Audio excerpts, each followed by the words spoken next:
Kiper. My restaurant is called Johnny Boston's International, and it's in Newmarket, New Hampshire, USA, for all you international people. Our restaurant is a pretty small. It's literally about 18 seats, about 650 square feet.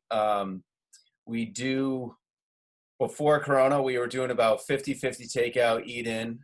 We have a full bar, but, handful of bar seats.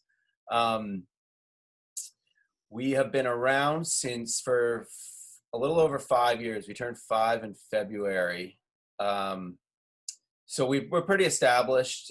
We've got a pretty good local clientele. Our food is basically started out as international street food. I traveled a lot in my 20s. So I was pulling some food I tried when I was traveling, such as banh mi from Vietnam, souvlaki, which is a Greek dish, falafel. And then we did a kimchi bowl, a number of different things. And it's kind of progressed a little bit since then, where now we added burgers to the menu since we opened, and we do burritos, tacos. So we've kind of veered a little bit outside of the standard, what our initial sort of mission was, and are doing kind of whatever we want now. I use an international theme. A lot of times I'll literally, for specials or new items for the menu, I'll literally just Google, I'll pick a country and just start randomly looking at recipes from there, or, ask my friends who have traveled, if they've tried anything new that's cool. And yeah, that's pretty much the food mission. It's been an interesting time, obviously. Initially, I'm probably going to get the dates wrong, but initially when the Corona sort of started happening, I was kind of, trying to see what was going to happen, what everyone else was doing. And I woke up, I think it was probably the end of March, and I was actually sick. I turned out I had the regular flu, so we closed the restaurant for a week because I couldn't work, and I didn't want to make my employees work with these kind of new, we weren't quite sure how things were working. So we closed for a week, and then I got better, and I was like, well, let's open back up because I think we can navigate this. And so we opened back up, and for about a week, and then I was nervous about it, but I was like, all right, we're going to do the best we can. And within that week, they sort of announced that they would have the PPP money as well as the EIDL funds.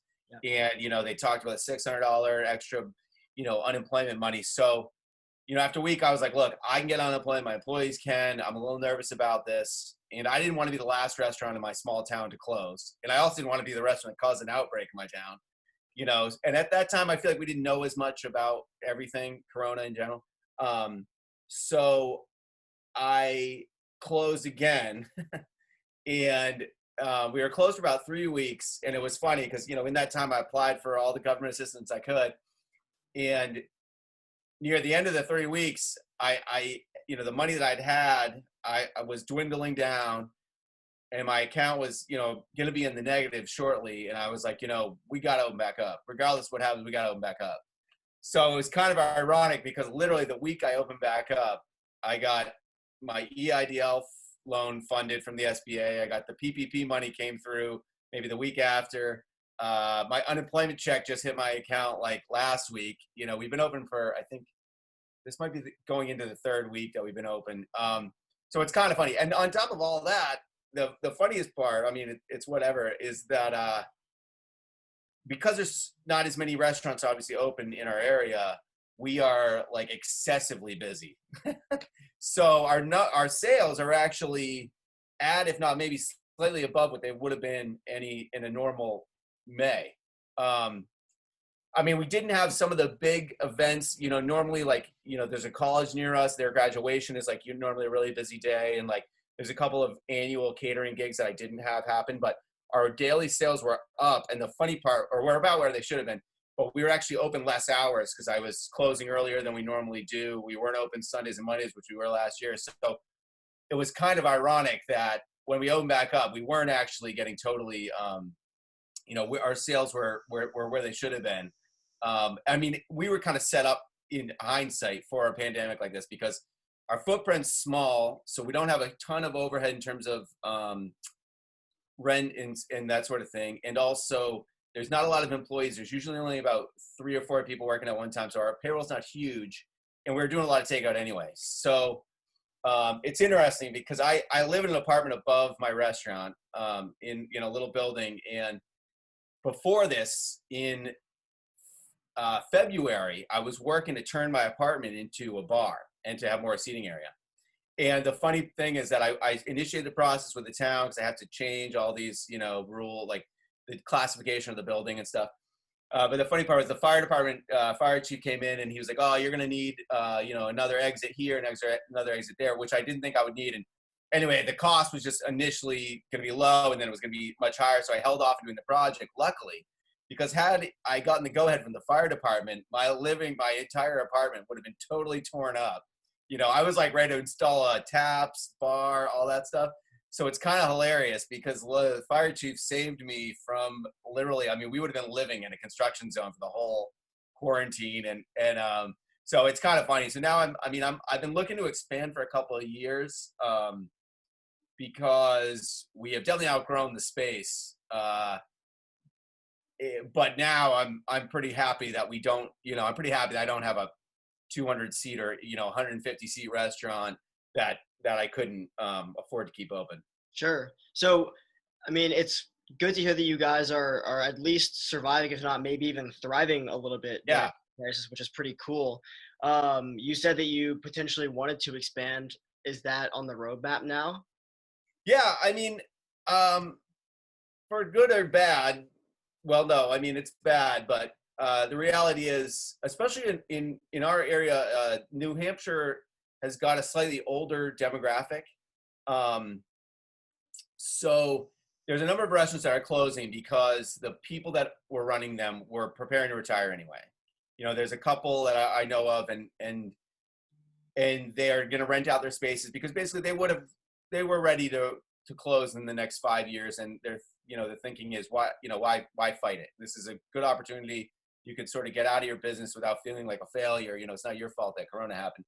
So the upside for people looking to open restaurants is there's going to be a lot of space available, and that space is probably going to be, negotiable, the rent wise. I mean, obviously, I hate to see anyone lose their restaurant, but the reality is, I think, in my opinion, some of the restaurants that are closing, at least in this area, would have probably closed anyways. They were probably not doing that well to begin with. I mean, the restaurants, if you had a sort of so-so food, if your food was okay, but you made good cocktails and stuff, and I know a lot of restaurants that got away with not doing the best food and not having to worry about their food margins because they're making a ton of money on booze. That's out of the table. That's off the table. So you can't, your food cost has got to be, on par now, or, you got to be calculated. Everything's got to be exact. I mean, I said that to my employees as soon as and we don't sell a lot of alcohol. It's maybe 5 or 10% of our sales. But I said to my employees, like, we don't have that buffer anymore.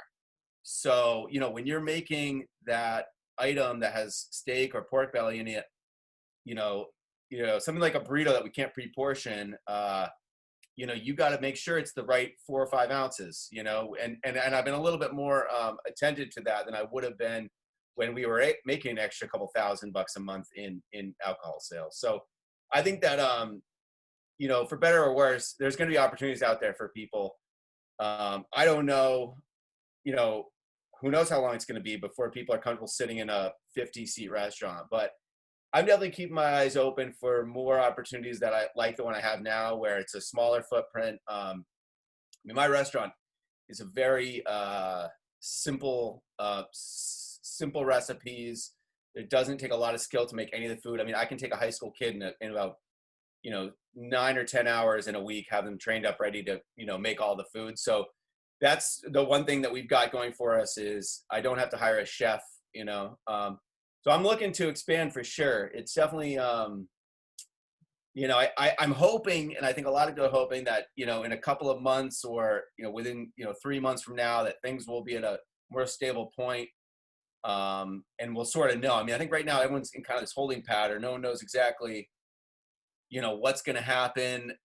Is there going to be another spike in cases and outbreak, is the vaccine going to take 6 months, or is it going to take 2 years? So many unknowns. I mean, I'm definitely not looking to expand anytime soon. But at the same time, like I said, that could change if the right opportunity was right there. Yeah, that's an interesting point that you bring up about, you know, restaurants that were going to close anyway probably did close now. And for someone who has a cool concept and has the cooking chops, like now might be a good time to get into the restaurant business. So kind of want to segue here into another question that I have for you about food safety. So what were you guys doing before in terms of food safety, and how has that changed since the outbreak? We are pretty, I mean, we follow the standard service safe practices, obviously, gloves, wash your hands, and that kind of thing.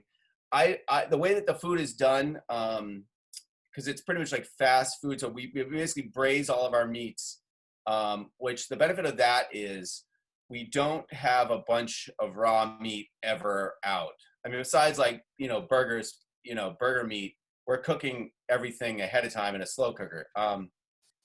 So we don't have this issue as much as some other restaurants where, you might have, raw chicken tenders, raw haddock, sitting around or being prepped. So because it's such a small area, I kind of have to keep it that way to keep the raw meat away from everything else, which makes it a lot easier. The other great thing is that we actually, turns out to be a great thing, we don't have a ton of refrigeration space. We don't have a walk-in. We've got about 5 fridges. So as a result, we get our produce delivered every day. We get our bread delivered every day. Meats weekly. We don't have a lot of room for things to really get lost, if you will. I've worked in some restaurants where, the walk-in is so big. You get busy week where you have a lot of food in there. Suddenly there's a case of chicken wings that no one noticed is 2 weeks old. We got to throw away. Or some random steaks in the back of the fridge that went past, we got to throw them away. We have very little waste, and we have very little sort of areas for cross-contamination, which is helpful. What we've been doing with the customers to keep that kind of safe is we're all obviously wearing masks. Most people paying over the phone, and I set up the online thing so they're ordering and paying online. And then we literally just have a long table right in front of the door inside the building with the customer's name written on their bag of food. So literally they just open the door, the food's right there. It's been pretty nice, pretty streamlined.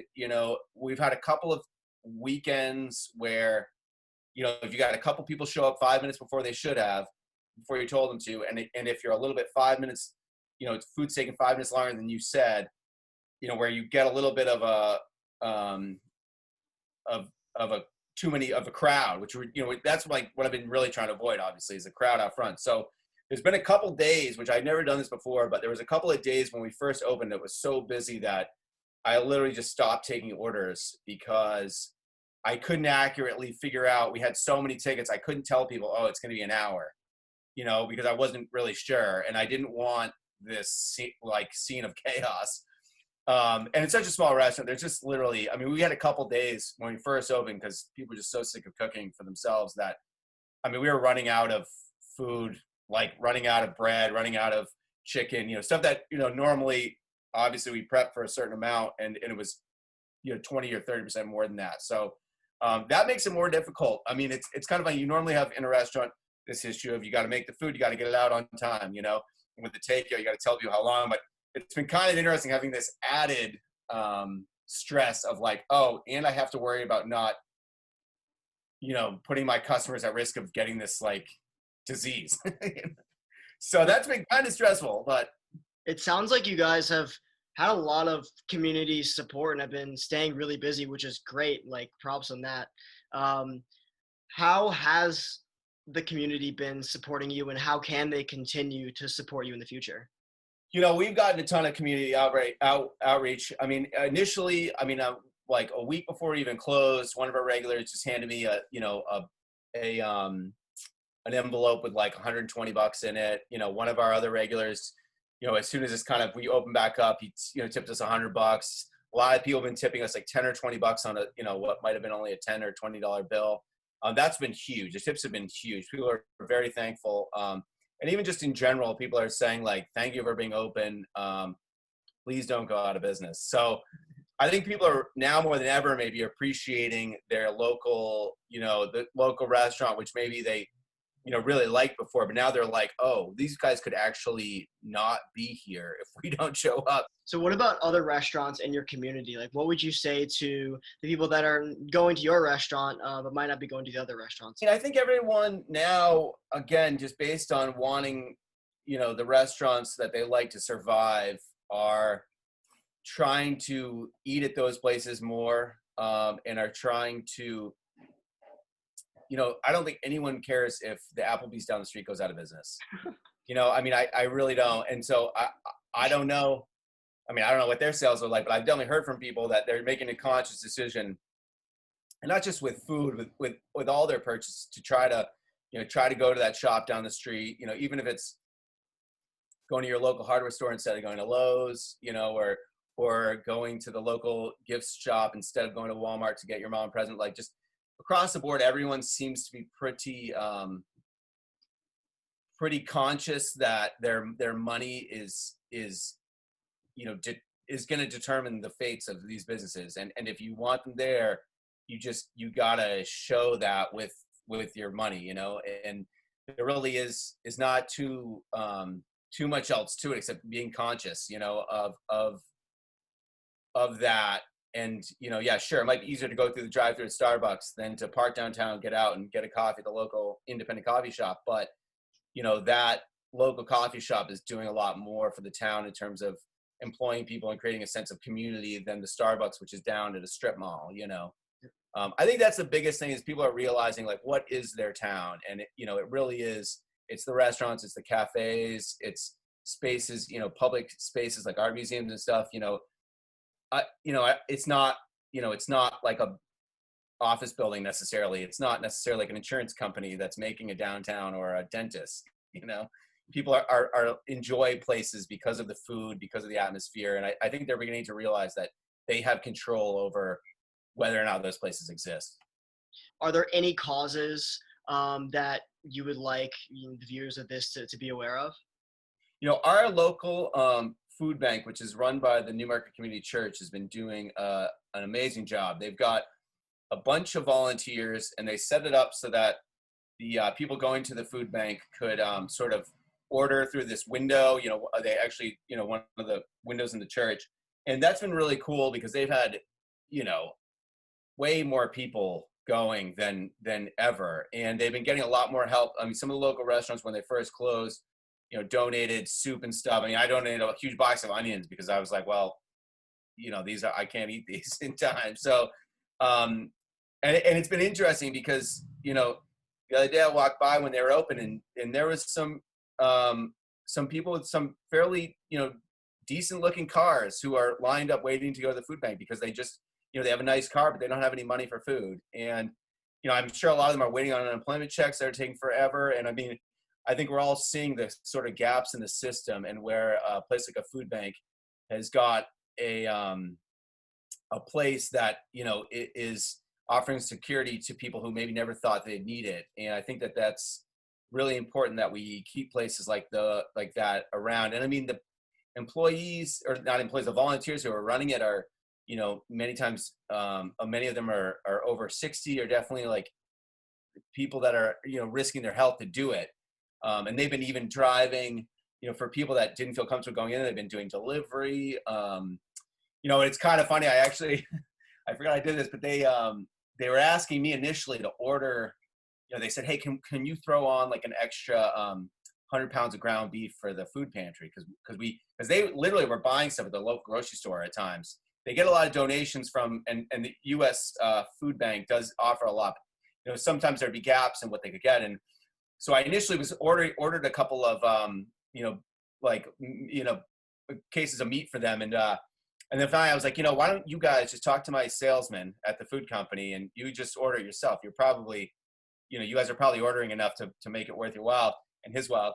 And it was funny, because they started ordering off him, and he texted me, he was like, hey man, thanks for hooking me up with that food bank. He's like, I never would have thought to go in there. And he's like, my personal income's down 80% because all these restaurants that I sell to are closed, and I work off commission. So this is helping to to, help me with my income. And I think that's probably one of the things that's the scariest part about the restaurant being closed was the realization that if I'm not selling food, then I'm not buying food. And the farm, 2 towns over that I get my ground beef from has now got, a $150 a week hole in their budget, $175 a week in their budget. And, even, the places I'm getting my pork and stuff, everyone's affected by this in a different way. And, that's why I mean, it's just going to be really important that however restaurants are able to open, with outdoor seating. We got a restaurant in town that's using a huge parking lot. They got a bunch of tables up, and I think it's really going to be kind of survival of the who can be creative. And you might have to rewrite your menu. Mm-hmm.